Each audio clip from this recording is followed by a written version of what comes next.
দক্ষালয়ে যজ্ঞ চলছে, সকলে নয়ন ভরে দর্শন করছে যজ্ঞ। দেখবেন যে কোনো যজ্ঞ পূর্ণ হয় কখন বাবা? যজ্ঞে যখন পূর্ণাহুতি প্রদান হয়ে যায় তখনই কিন্তু যজ্ঞটা পূর্ণ হয়ে যায়। এবার যজ্ঞে পূর্ণাহুতি প্রদানের জন্য দক্ষ ওই অগ্নিকুণ্ডের কাছে দাঁড়িয়েছে। মুনি ঋষিগণ মন্ত্র বলবে, তারপর পূর্ণাহুতি দেবে, যজ্ঞ পূর্ণ হয়ে যাবে। যখনই পূর্ণাহুতি প্রদান করতে যাবে এমন সময় সতী আসছে কলরব উঠল। সকলে যখন জানতে পারল সতীমা ফিরে আসছে, কঙ্কণ রাজ্যে পিতার গৃহে, তাহলে জীবনে আমরা এই দুঃখ কষ্ট থেকে মুক্তি পাবো। তাই আনন্দে বিভোর হয়ে সকলে যজ্ঞ দর্শন ত্যাগ করে ছুটে যাচ্ছে পথের মাঝে। এমন কলরব শুরু হলো, সতী আসছে বলে। সেই কলরবে চারিদিক আনন্দে মাতোয়ারা।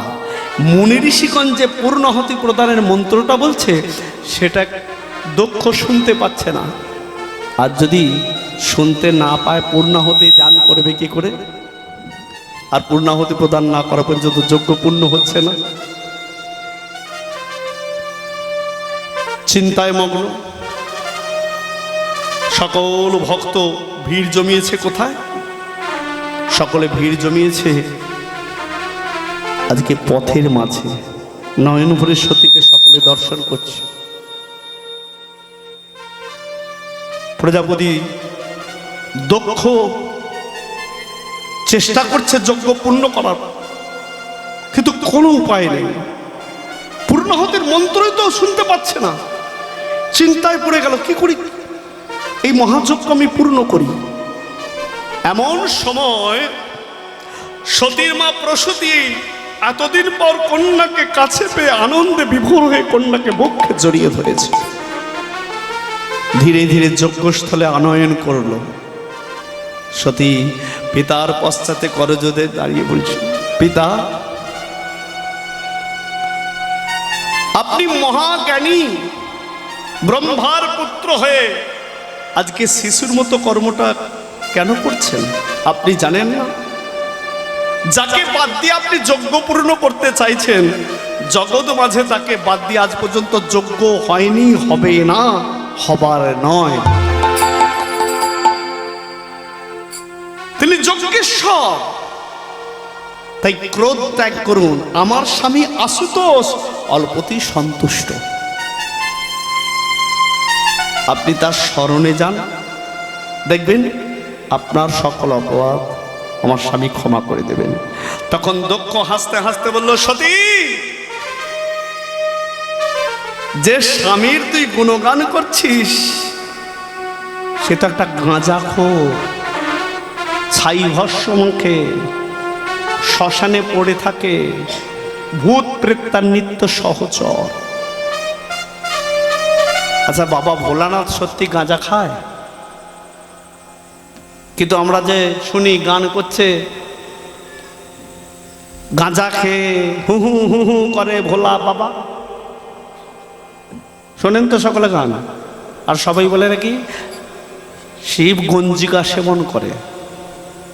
শিব হলেন পরম বৈষ্ণব। এ জগতে শ্রেষ্ঠ বৈষ্ণব বলে যদি কেউ থাকে তিনি হলেন আমার ভোলানাথ। যে পরম বৈষ্ণব সে আবার গঞ্জিকা সেবন করে কি করে? বাবা ভোলানাথ গঞ্জিকা সেবন করে না, বাবার নামে আমরা চালাবার জন্যে বলে দিই বাবা গাঁজা খায়। বাবার নামে আমরা চালিয়ে দিই, নিতাই গৌর হরি হল। হ্যাঁ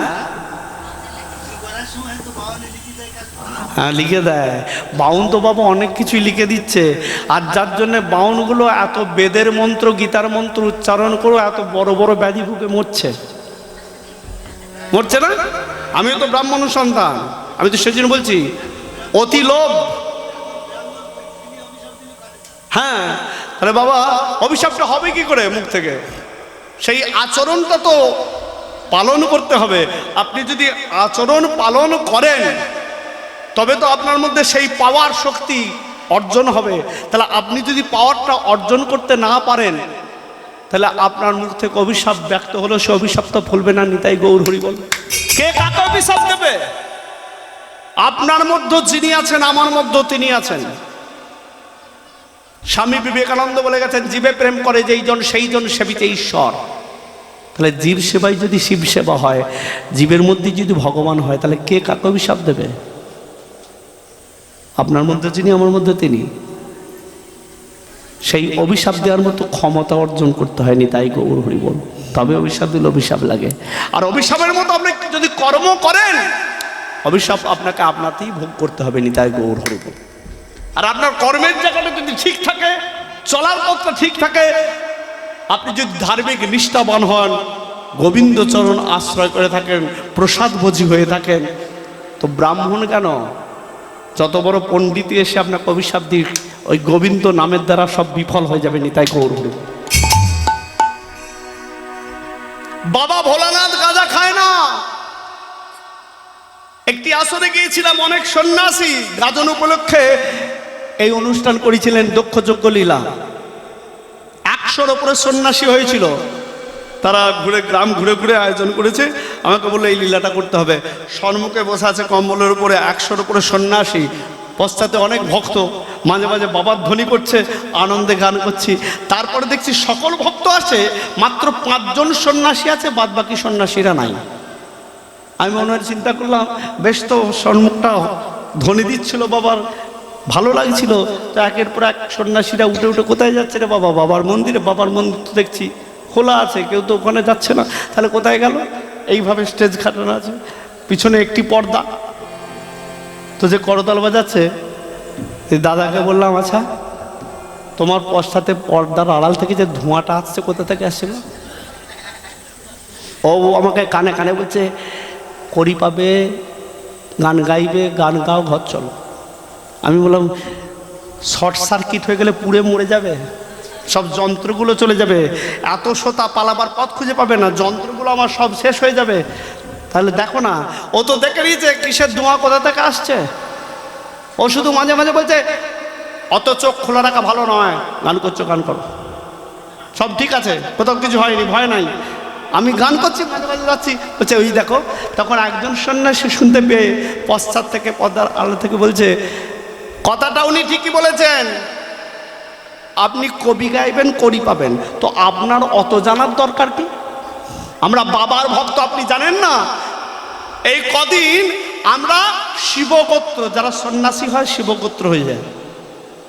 উত্তরীয় ধারণ করে, গঙ্গা স্নান করে উত্তরীয় ধারণ করলে যখন, তখন কিন্তু তাদের গোত্র বদলে গেল, শিবগোত্র হয়ে গেল। একটা সন্ন্যাসী যদি মারা যায়, প্রত্যেকটা সন্ন্যাসীকে বাবা কিন্তু অসৌচ পালন করতে হয়, এটাই সনাতন ধর্মের নিয়ম। তো আপনি ব্রাহ্মণ, আপনি জানেন না? আমরা বাবার ভক্ত, শিবগোত্র, তাই আমরা একটু গঞ্জিকা সেবন করছি। আমি বাবার ভক্ত বলে গাঁজা খাচ্ছেন? বলে হ্যাঁ, বাবা খায়, আমরা তার ভক্ত, তাই বাড়ির লোক কিচ্ছু বলে না। এই কদিন পারমিশন করানো আছে, জানে বাবার ভক্ত হয়েছে, যত খুশি খাই, কিছু বলবে না। অন্যদিন খেলে কিন্তু বিবাদ করবে। আমি বললাম, ও বাবা গাঁজা খায়? বলে হ্যাঁ, আপনি জানেন না ব্রাহ্মণ? আমার জানা নাই, কোনো পুরাণে পাইনি তো, যে পুরাণে পেতে হবে কেন? একটা বাচ্চা ছেলে জানে বাবা গাঁজা খায়, আপনি জানেন না? আমি বললাম, ও তাই, বাবা গাঁজা খায়, তাই আপনারা খাচ্ছেন, ভক্ত হয়েছেন। আমি গ্রামের ভক্তদের বললাম, মা কালকে যখন আপনাদের ঘরে মঙ্গল করতে যাবে ওই সন্ন্যাসী দল, আপনারা তো সকলে শরবত দেন অনেকে, তো কিছু দানা ওষুধ গুঁড়িয়ে শরবতে দিয়ে দেবেন। তখন সন্ন্যাসীরা রেগে এসে সামনে বলছে, আপনার এত বড় স্পর্ধা হয় কী করে? আমাদের পয়সা গান করছেন, আমাদের নিন্দা করছেন, আমরা অপরাধ আমি কিছু বলিনি। আপনার বলে দিলেন বাবা গাঁজা খায়, তাই আমরা শিবগোত্র হচ্ছি, আমাদের খাওয়া চলে। তাহলে এটাই যদি সত্য হয়, আমি পুরাণে পেয়েছি সমুদ্র মন্থনকালে প্রথমে যে গরলটা উঠেছিল, বাবা ভোলানাথ একাই পান করেছিল। সেই গরলটা যদি জগতে ছড়িয়ে দিত, হচ্ছে সৃষ্টি ধ্বংস হয়ে যেত, যার জন্য তিনি হয়ে গেলেন নীলকণ্ঠ। সৃষ্টি রক্ষার জন্য যদি গরলটা ভোলানাথ একা পান করতে পারেন, তাহলে আপনারা বাবার ভক্ত হয়েছেন। বাবা গাঁজা খায়, তাই আপনারা খাচ্ছেন। তাহলে বাবা বিষ খেয়ে হজম করেছিল, আপনারা একটু দানা ওষুধের শরবত খাবেন না কেন? তখন বলছে, আমাদের তাহলে বলাটা ভুল হয়েছে, বুঝেছেন? বাবা গাঁজা খায় না, আমরা বাবার নামে চালিয়ে দিই, নিতাই গৌর হরি বল। বাবা পরম বৈষ্ণব, তাই করজোরে বলছে, পিতা আপনি মহাজ্ঞানী হয়ে কথা বলছেন। শোন শোন, তুই চাইছিস তোর স্বামীকে আমি যজ্ঞের স্থান দি, যজ্ঞের ভাগ দি, এই আশা ত্যাগ কর। তোর স্বামীকে যজ্ঞের ভাগ কোনোদিনই দেব না, এখানে স্থান সে পাবে না। তবে হ্যাঁ, যেদিন ভিক্ষা দেব তোর স্বামীকে বলিস ভিক্ষার পাত্র নিয়ে এসে আমার দ্বারে দাঁড়াতে, ভিক্ষা নিয়ে যাবেন। তখন সতী আর প্রতিনিন্দা সইতে পারল না। পিতা, আপনার মুখ থেকে স্বামীর নিন্দা শ্রবণ করতে করতে আমার দেহটা পাপে পরিপূর্ণ হয়ে গেছে। আমি এই পাপ দেহ ধারণ করে বেঁচে থাকতে চাই না। তাই আপনার সম্মুখে, আপনার আলোয় এই পাপ দেহ আমি ত্যাগ করতে চাই পিতা। তাই নয়ন জলে মুখ ভাসিয়ে স্বামীর চরণে ক্ষমা চেয়ে সতী প্রাণটা ত্যাগ করলো। যখনই সতী প্রাণ ত্যাগ করলো, সতীর নশ্বর দেহটা পড়ে গেল ভূমিতলে। যখনই ভূমিতলে পড়ে গেল, ভোলানাথ ধ্যানমগ্ন ছিলেন কৈলাসে। তার ধ্যান ভঙ্গ হয়ে গেল। তার ললাটের নয়ন থেকে একটি অগ্নি শিখা বাহির হতে লাগলো। তার পদধ্বনিতে স্বর্গ মধ্য পাতাল টলমল টলমল করছে, কেউ কাছে আসতে পারছে না। দেবতারা চিন্তায় মগ্ন। ভোলানাথ নিজের জটা থেকে সৃষ্টি করলেন তার এক রুদ্র রূপ, যার নাম হলো বীরভদ্র। বীরভদ্রকে সৃষ্টি করে ভোলানাথের আদেশ করলেন, বীরভদ্র যাও, যে মুখে আমার নিন্দা করে দক্ষ মা সতীর মৃত্যু ঘটিয়েছে, আমার আদেশে সেই দক্ষের যজ্ঞস্থল লণ্ডভণ্ড করে দাও। আর যদি দক্ষ বাধা দেয়, ক্ষমা করবে না, তার শিরচ্ছেদ করে দেবে, এটা আমার আদেশ। ভোলানাথের আদেশে বীরভদ্র ক্রোধান্বিত হয়ে এলো যজ্ঞস্থল লণ্ডভণ্ড করতে। যখনই দক্ষ বাধা দিল, তার শিরচ্ছেদ করে, যে এই মুখে সতীর মৃত্যু ঘটিয়েছিস তুই যদি শিবের নিন্দা চর্চা না করতিস সেই মুখে, তাহলে সতীমায়ের মৃত্যু হতো না। এর জন্য তুই দায়ী, তোর ওই বদনা রাখবো না। যখনই শিরচ্ছেদ, দক্ষের মাথাটা পড়ে গেল, অগ্নিকুণ্ডে দাউ দাউ করে আগুন জ্বলে উঠল। তখন ভোলানাথ প্রলয় নৃত্য করতে করতে আসছে। তার পদধ্বনিতে স্বর্গমত্ত পাতাল টলমল টলমল করছে।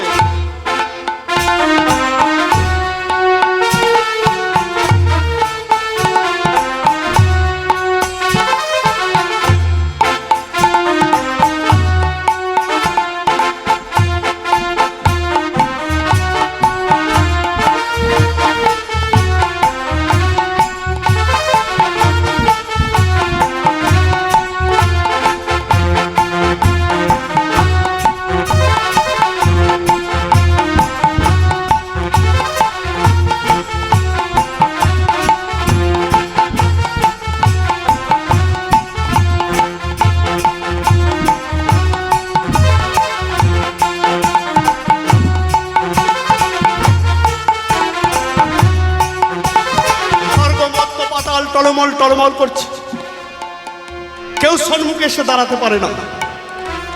একজন এসে দাঁড়ালো, কে? সতীর মা প্রসূতি।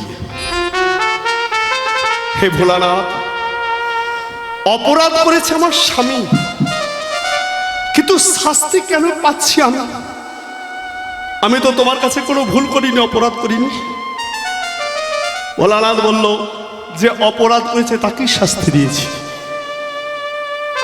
হে ভোলানাথ, তুমি কি জানো না, এই জগতে প্রত্যেকটা নারীর স্বামী হলো তার কাছে পরম ধন। সেই স্বামীকে হারিয়ে সেই দুঃখ কষ্ট আমাকে সারা জীবন বয়ে বেড়াতে হবে। এর থেকে আমার জীবনে বেশি দুঃখ কষ্ট কি আছে? সেই দয়াময় সতীর কথা ভেবে আমার সিঁথির সিঁদুরটা তুমি ফিরিয়ে দাও, নইলে সতীর আত্মা শান্তি পাবে না। বেশ, শুধু সতীকে দুঃখ দেব না বলে আমি তোমার সিঁথির সিঁদুর ফিরিয়ে দিচ্ছি। একটি ছাগমুণ্ড এনে দক্ষের অঙ্গে জোড়া দিয়ে দিন। ভোলানাথ তিনি তো মৃত্যুঞ্জয়, প্রাণটা সঞ্চার করেছে। যে ব্রহ্মার পুত্র, যার আদেশ মেনে মুনি ঋষি যজ্ঞ করত, আজকে নিজের কর্মের ফল কি হয়ে গেল? তার মাথাটা হয়ে গেল ছাগমুন। দক্ষের মাথাটা ছাগের মাথা হয়ে গেল। যখনই প্রাণ সঞ্চার করেছে, ছাগ যেমন ডাকে তখন ডাকছে। যে মহাজ্ঞানী, যার কথায় যজ্ঞ করতো মুনি ঋষিগণ, প্রজারা উঠত বসত, আজকে কেমন কর্মের ফল, ছাগমুন্ড হয়ে তাকে বেঁচে থাকতে হচ্ছে। তখন প্রসূতি করজোরে বলল, কি কারণে আমার স্বামী নিজের বদন ফিরে পাবে না? বলে, যে মুখে আমার নিন্দা করে সতীর মৃত্যু ঘটিয়েছে, সে মুখ কোনোদিন ফিরে পাবে না। যতদিন সে বাঁচবে এই ছাগমুন্ড নিয়ে বেঁচে থাকবে। এবার আমাকে সতীর কাছে যেতে দাও। সতীর জন্য তোমার স্মৃতির সিঁদুর আমি ফিরিয়ে দিয়েছি, আমার পথ ছেড়ে দাও। ভয়ে ভয়ে চলে গেল। সতীর দেহটা নিজের মস্তকে ধারণ করে প্রলয় নৃত্য শুরু করলো। ভোলানাথ আমার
সম্মুখে আসতে পারছে না।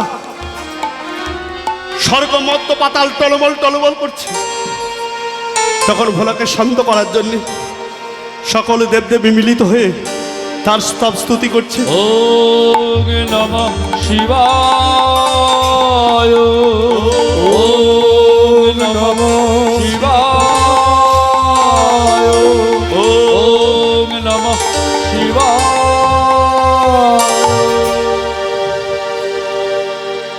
তাতেও যখন ভোলানাথ শান্ত হলো না, নারায়ণ বললেন, সতীর দেহ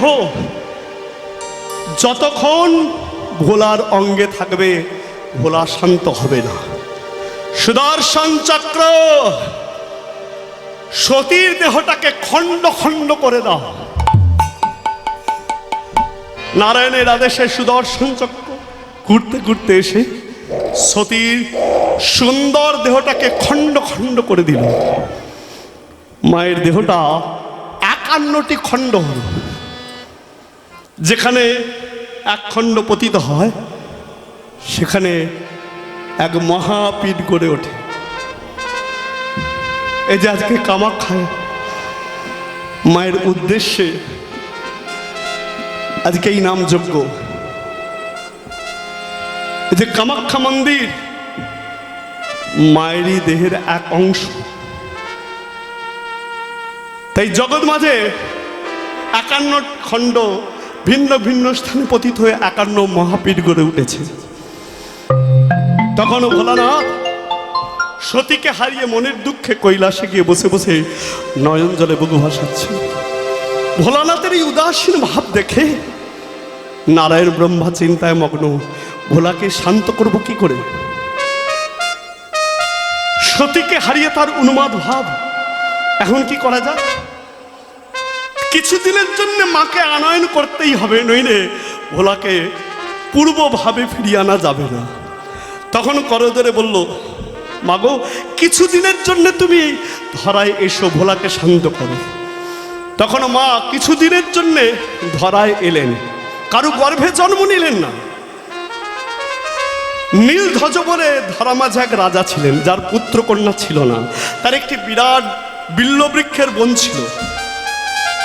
সেই বেলবনে একটি বিল্লবৃক্ষের নিচে কন্যা শিশু রূপ ধারণ করে মা পড়ে রইল।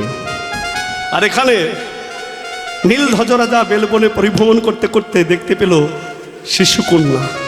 চিৎকার করে বলল, কার কন্যা? কেউ সাড়া দিল না। তখন নীলধ্বজ রাজা তাকে আদর করে কোলে তুলে নিয়ে নিজ গৃহে গেল। বলে, আজ থেকে তুই আমাদের কন্যা, ভগবান তোকে পাঠিয়েছে আমাদের কাছে, তাই আজ থেকে আমি তোর পিতা, আমি নাম দিলাম তোর লীলাবতী। নীলধ্বজ রাজার কন্যা রূপে লীলাবতী নাম নিয়ে বড় হয়ে উঠল। সে যখন বিবাহযোগ্য হলো, নারায়ণ আর ব্রহ্মা নীলধ্বজ রাজাকে বলে লীলাবতীর সঙ্গে ভোলানাথের বিবাহ দিল। ওই যে গাজনের আগের দিনে, হ্যাঁ গো, বিবাহ হয় না বাবার লীলাবতীর সঙ্গে। এই লীলাবতী হলো গাজনের আগের দিন হয় না, রাত্রি গাজন যেটা বলা হয়, রাত গাজন। তো কার সঙ্গে বিবাহ হয়েছিল? মায়ের আর এক রূপ লীলাবতী, তার সঙ্গে। কিছুদিন লীলাবতীর সঙ্গে আনন্দে কৈলাসে দিন কাটাচ্ছেন। যখন লীলাবতী দেখছে আমার স্বামী তো আনন্দেই আছে, তখন নারায়ণকে ব্রহ্মাকে বলছে, আমি তো বেশি দিনের জন্য আসিনি, আমাকে এবার নিজ স্থানে ফিরে যেতে হবে, আমি আবার তপস্যা করব তাকে স্বামী রূপে পাওয়ার জন্য, কিন্তু বেশি দিন আমি থাকতে পারি না। তখন ছলনা করে লীলাবতী এই ধরাধাম ত্যাগ করার জন্য কি করলো? একটি মক্ষিকা রূপ ধারণ করে ফুলের মধ্যে প্রবেশ করল। ঠাকুরমশাই পূজার সময় ফুলটা ভোলানাথের চরণ অর্পণ করলো, তারপরে ফুলটাকে জলে ফেলে দিল। তখনই মা মক্ষিকা রূপ ধারণ করে ফুলের মধ্যে প্রাণটা ত্যাগ করে নিজ স্থানে চলে গেল। যখনই লীলাবতীকে ভোলানাথ হারালো, আবার উন্মাদ ভাব। তখন নারায়ণ ব্রহ্মা চিন্তা করছে, ত্রিশক্তির মধ্যে একটা শক্তি যদি শক্তিহীন হয়ে পড়ে, তাহলে সৃষ্টি রক্ষা হবে না। তখন করজোরে ভোলানাথ আর নারায়ণ আর ব্রহ্মা ডাকছে, তুমি আহ্বান। ভোলানাথ নারায়ণ ব্রহ্মার আহ্বানে মা চিন্তায় মগ্ন হলেন, কি রূপে অবতীর্ণ হবেন। তখন মা ব্রহ্মা নারায়ণকে অন্তরে জানালেন, তিনি আবার ধরা মাঝে জন্ম নেবেন ভোলানাথের পত্নী রূপে। কার গর্ভে? কোথায়? তিনি জন্ম নেবেন হিমালয়ের ঘরে, হিমালয়ের পত্নী মেনকার গর্ভে তার কন্যা রূপে। মা আবার জন্ম নিল হিমালয়ের পত্নী মেনকার গর্ভে উমা রূপে। ধীরে ধীরে উমা বিবাহযোগ্য হলো। নারায়ণ ব্রহ্মা বলল, মাই তো এসেছে, আমাকে অন্তরে জানিয়েছে। তাই নারায়ণ ব্রহ্মা ভোলানাথের সঙ্গে ওই উমার বিবাহ স্থাপন করল।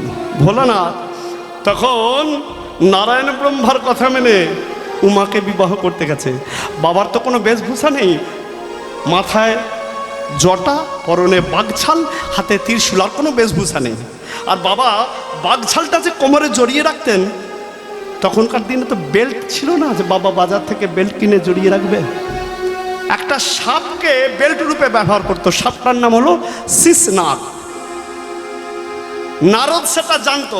সকলে যখন গুণগান গাইছে ভোলানাথের, যে মেনকা তোর কেমন কপাল গো, শিবকে জামাই রূপে তুই পেলি, ধন্য। তখন মেনকার গর্ব হয়েছে, মেনকা গরব করে খুব বরণ করছে। যখন গরব করে বরণ করছে, তখন নারদ চুপি চুপি এসে ওই বরণ ডালা একটা ঈষদমূল দিয়ে দিয়েছে। কেউ জানে না ঈষদমূলের এমন ক্ষমতা, যেখানে থাকবে সেখানে কোনো বিষধর সর্প যাবে না, কারণ ওই গন্ধটা কোনো বিষধর সর্প সইতে পারে না। তো যখন এই বরণ করতে করতে বরণডালা জামায়ের কোটি তটে নামিয়েছে, ওই বরণডালা থেকে এই সদমূলের গন্ধ শিশনাগের নাসাগ্রে পৌঁছেছে। সে তখন বাবার কোমর ছেড়ে চরণ বেয়ে চলে গেছে। যখন চরণ বেয়ে চলে গেছে, বাবার বাঘছালটা নিতাই গৌর হরিবোল হয়ে গেছে। এবার কি হয়েছে বাবা জানে, আপনারা জানেন, আমি জানি না। তখন মেনকা দেখছে, কি গো, জামাইয়ের অঙ্গে বসন নেই, জামাইয়ের কোনো হুঁশ নেই, বাবা নয়ন মুদ্রিত করে দাঁড়িয়ে আছে। তখন মেনকা লজ্জিত হয়ে মাথায় ঘোমটা দিয়ে দিয়েছে। বৈষ্ণব কবি এই ভাব দেখে কলম দিয়ে দিলেন, ও মেনকা, মেনকা মাথায় দিল ঘোমটা। ও মেনকা, মেনকা মাথায় দিল ঘোমটা। বলি ও মেনকা, মেনকা মাথায় দিল ঘোমটা। ও মেনকা, মেনকা মাথায় দিল ঘোমটা। বলি দেখে শুনে করলি জামাই, মেনকা রে। দেখে শুনে করলি জামাই, চিরকালের ন্যাংটারে ন্যাংটারে ন্যাংটারে ন্যাংটা। ও মেনকা, মেনকা মাথায় দিল ঘোমটা। ও মেনকা, মেনকা মাথায় দিল ঘোমটা। উমা ভোলার বিবাহে আনন্দিত সবে, উমা ভোলার বিবাহে আনন্দিত সবে। আজ দেব দেবী মনি ঋষি পুষ্প বৃষ্টি করে। দেবী দেবী মুনি ঋষি পুষ্প বৃষ্টি করে। বলি আনন্দের সীমা নাই, আনন্দের সীমা নাই। উমা ভোলার বিবাহে আনন্দের সীমা নাই। উমা ভোলার বিবাহে আনন্দের সীমা নাই। বলি গৌর হরি হরি বলে আনন্দের সীমা নাই। গৌর হরি হরি বলে আনন্দ সীমা নাই। গৌর হরি হরি বলে আনন্দ সীমা নাই, আনন্দ সীমা। উমা ভোলার বিবাহ হয়েছে। এবার কৈলাসে নিয়ে গিয়ে উমা ভোলাকে যুগলে বসিয়েছে। এখানে কৈলাসে উমা ভোলা যুগলে বসেছে। যেমন কৈলাসে উমা ভোলা যুগলে, বৈকুণ্ঠে দেবী কমলা নারায়ণ যুগলে, আমাদের মধুর বৃন্দাবনে রাধা গোবিন্দ যুগলে। এই তিন যুগল ঘেরি সবে তিনি যুগলের সবে প্রণাম করিল। বলি তিনি যুগল ঘেরি সবে প্রণাম করিল। তিনি যুগলের সবে প্রণাম করিল। প্রেমানন্দে সবাই মিলে হৃদয় গৌর হরিব। প্রেমানন্দে সবাই মিলে হরি হরি বল, হরি বল, হরি বল, হরি বল, হরি বল, হরি বল, হরি বল। আজকে উমা ভোলা যুগলে, রাধা গোবিন্দ যুগলে, তার সাথে সাথে আমার লক্ষ্মী নারায়ণ যুগলে হয়েছে। এই তিনজঙ্গল দর্শন করে সকলে পুষ্পবৃষ্টি করছে, আনন্দে সকলে গাইছে। দুহাত তুলে বলে রে কৃষ্ণ না, পূর্ণ হবে সকল মনস্কাম। কৃষ্ণ বলে বাহু তুলে নাচরে মন পথে পথে। কৃষ্ণ বলে দুটি বাহু তুলে নাচরে মন পথে পথে। একবার কৃষ্ণ বলে বাহু তুলে নাচরে মন পথে পথে। কৃষ্ণ বলে দুটি বাহু তুলে নাচরে মন পথে পথে। এ নামে আছে পরম আনন্দ, আনন্দ দূরে যাবে আনন্দ। নন্দ, এ নামে আছে পরম আনন্দ, আনন্দ দূরে যাবে নিরানন্দ। নন্দ। আয় আয় আয় আয় আয় আমার ভাই, চল চল চল বৃন্দাবনে যাই। আয় আয় আয় আয় আমার ভাই, চল চল চল সবাই বৃন্দাবনে যাই। হরে কৃষ্ণ হরে কৃষ্ণ, কৃষ্ণ কৃষ্ণ হরে হরে, হরে রাম রাম রাম হরে হরে। হরে কৃষ্ণ কৃষ্ণ কৃষ্ণ হরে হরে, হরে রাম রাম রাম হরে হরে। বলি দুহাত তুলে বললে কৃষ্ণ না, পূর্ণ হবে সকল মনস্কাম। দুহাত তুলে বলেন কৃষ্ণ নাম, পূর্ণ হবে সকল মনস্কাম। একবার কৃষ্ণ বলে বাহু তুলে নাচরে মন পথে পথে। হরি বল। কৃষ্ণ বলে দুটি বাহু তুলে নাচরে মন পথে পথে। বলি এ নামে আছে পরম শান্তি, শান্তি দূরে যাবে দেখে ক্লান্তি। ক্লান্তি এ নামে আছে পরম শান্তি, শান্তি দূরে যাবে দেখে ক্লান্তি। ক্লান্তি। আয় আয় আয় আয় আয় আমার ভাই, চল চল চল বৃন্দাবনে যাই। আয় আয় আয় আয় আমার ভাই, চল চল চল সবাই বৃন্দাবনে যাই। হরে কৃষ্ণ কৃষ্ণ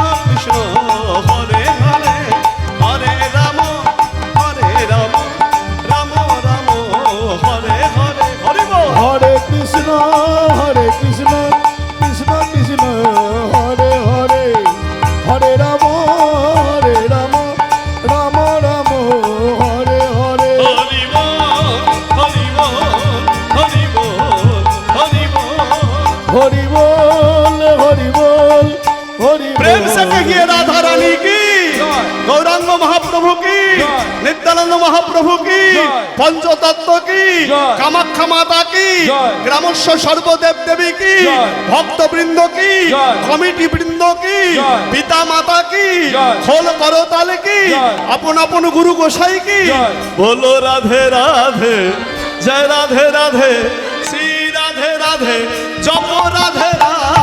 बोलो राधे राधे श्री राधे राधे बोलो राधे राधे जय राधे राधे बोले राधे वृंदावन में, राधे गिरिवर्धन में, राधे राधे जमुना तल में, রাধে রাধে बरसाना में, রাধে রাধে ब्रजोधाम में, রাধে রাধে सर्वोधाम में, রাধে রাধে राधे राधे राधे राधे राधे। राधे राधे नाम जपा करो कृष्ण नाम रस पिया करो राधे राधे राधे नाम जपा करो কৃষ্ণ নামে রস পিয়া করো बोली राधा देंगी तुमको शक्ति, तुमको मिलेगी कृष्ण की भक्ति। राधा गण को शक्ति तुमको मिलेगी कृष्ण की भक्ति बोली कृष्ण देंगी तुमको शक्ति, तुमको मिलेगी राधा की भक्ति। कृष्ण गंडी तुमको शक्ति तुमको मिलेगी राधा की भक्ति बोली बोलो राधे राधे, राधे राधे, जप राधे राधे, जय राधे राधे। बोलो राधे राधे श्री राधे राधे बोलो राधे राधे जय राधे राधे बोली राधे वृंदावन में, রাধে রাধে गिरिवर्धन में, রাধে রাধে जमुना तट में, রাধে রাধে बरसाना में, রাধে রাধে ब्रजोधाम में, রাধে রাধে सर्वोधाम में, রাধে রাধে राधे राधे राधे राधे राधे। राधे राधे नाम जपा करो कृष्ण नाम रस पिया करो ও রাধে রাধে রাধে নামে জপা করো কৃষ্ণ নামে রস পিয়া করো बोली राधा रानी हे महारानी, तुमका महिमा सब जग जानी। राधा रानी हे महारानी तुमको महिमा सब जग जान बोली राधा रानी हे महारानी, तुमका महिमा सब जग जानी। राधा रानी हे महारानी तुमको महिमा सब जग जानी कृपा दृष्टि पर साया करो, राधे राधे नाम जपा करो।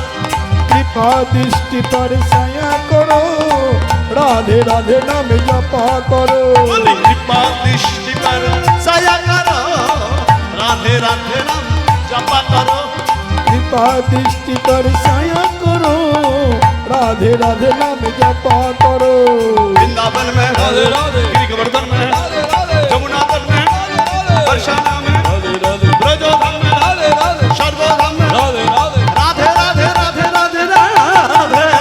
राधे राधे नाम जपा करो कृष्ण नाम रस पिया करो রাধে নামে জপা করো কৃষ্ণ নামে রস পিয়া করো जय राधे, जय राधे, जय राधे, गोविंद जय राधे जय गौर हरि बोल, हरि बोल, हरि बोल। হরি বল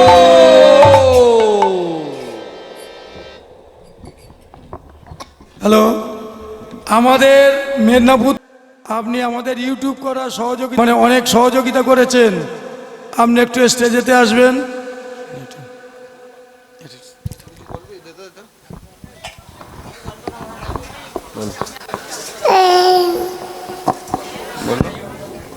কথা বলো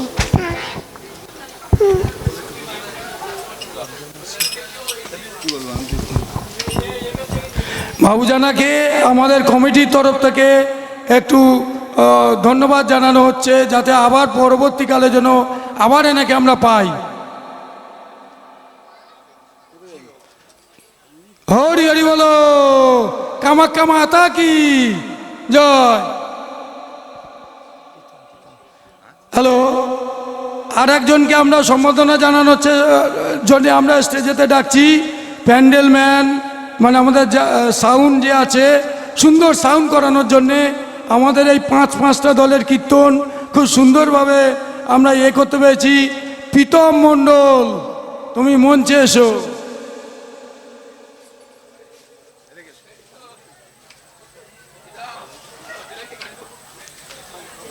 হরি হরি বলো কামাখ্যা মাতা কি জয় আসছে বছর আবার হবে, আসছে বছর আবার হবে।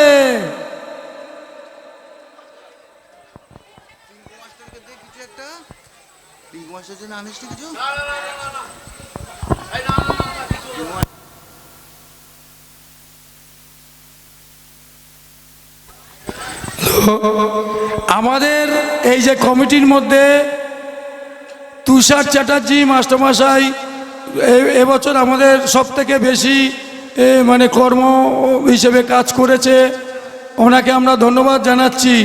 উনি এরকমভাবে আমাদের সঙ্গে থাকলে আমরা চেষ্টা করব এবছর যা করেছি তার থেকে আরও ভালো গান আমরা করতে পারবো। ধন্যবাদ।